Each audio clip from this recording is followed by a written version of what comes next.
રાજકોટ જિલ્લામાં special intensive revision 2026ના ભાગરૂપે રાજકોટ જિલ્લાના ટોટલ 2256 મતદાન મથકોમાં આવેલા 23,91,027 વોટર્સ પૈકી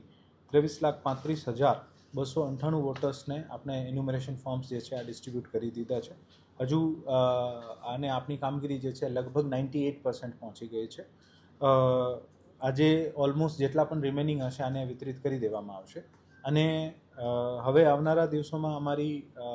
કામગીરી જે છે આ વધુમાં વધુ ફેમિલી લિંકેજ કરાવવાની, વોટર્સ જૂના ક્યાં હતા આ વોટર્સની ડિટેલ્સ જે છે એન્યુમરેશન ફોર્મમાં ભરાવીને ફોર્મ્સ કલેક્ટ કરવાના અને આ જ કામગીરીના ભાગરૂપે જિલ્લામાં લગભગ 194 ક્લસ્ટર્સ બનાવવામાં આવ્યા છે, જેમાં રાજકોટ ઈસ્ટમાં 22, વેસ્ટમાં 29, સાઉથમાં 20, રાજકોટ રૂરલમાં 35, જસદણમાં 19, ગોંડલમાં 24, જેતપુરમાં 19 અને ધોરાજીમાં 26. આ તમામ ક્લસ્ટર્સ ઉપર BLO જે પણ ઇન્યુમરેશન ફોર્મ લાવશે અને બલ્કમાં અમે અપલોડ કરવાની વ્યવસ્થા, બલ્કમાં સર્ચિંગ કરવાની વ્યવસ્થા અને બીજું પણ વોલન્ટિયર્સથી લઈને બીજા વિભાગના મેનપાવરને સાથે રાખીને આ કામગીરી ઝડપમાં કેમ પૂરી કરી શકાય આને માટે પ્રયત્ન કરવામાં આવશે. ખાસ કરીને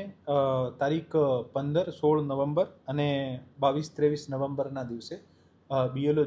શ્રી જે છે આ પોતપોતાના બૂથ ઉપર મતદાન મથકો ઉપર સવારે 9 વાગ્યાથી લઈને 1 વાગ્યા સુધી રહેશે અને આ 4 ખાસ ઝુંબેશના દિવસોમાં જે પણ વોટર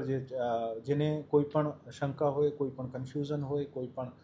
પેરેન્ટ્સને અથવા પોતાનું નામ શોધવામાં મુશ્કેલી થતી હોય અથવા એન્યુમરેશન ફોર્મ લેવાનું બાકી હોય આ તમામ લઈ શકે છે. મારી વિનંતી છે કે તે જ દિવસે હાથોહાથ તમામ વિગતો ભરીને BLOને આપી દે, જેથી આ તમામ પ્રક્રિયા જે છે આને આપણે ઝડપમાં પૂરી કરી શકાય. મારી તમામને વિનંતી છે કે આ કામગીરી જે છે આ ખૂબ જ એક સમયબદ્ધ રીતે ચાલતી કામગીરી છે અને આ તમામ કામગીરી આપણે 4 ડિસેમ્બર સુધી પૂરી કરવાની છે. તો જે પણ વોટર્સ જે છે વોટર્સને પણ વિનંતી છે કે આપણું ઇન્યુમરેશન ફોર્મ જેમ ભરી જાય તો ઉપર જે આપણી ઇન્યુમરેશન ફોર્મના ટોપ ઉપર BLOના નંબર છે ત્યાં ફોન કરીને ઝડપથી BLOને સુપુર્દ કરવા વિનંતી છે, જેથી અમે ઝડપથી આ ઇન્યુમરેશન ફોર્મ અપલોડ કરી શકાય અને મતદાર યાદી જે છે આમાં જે પણ ઇમ્પ્રુવમેન્ટ કરવાના છે ત્યાં સુધી કરી શકાય.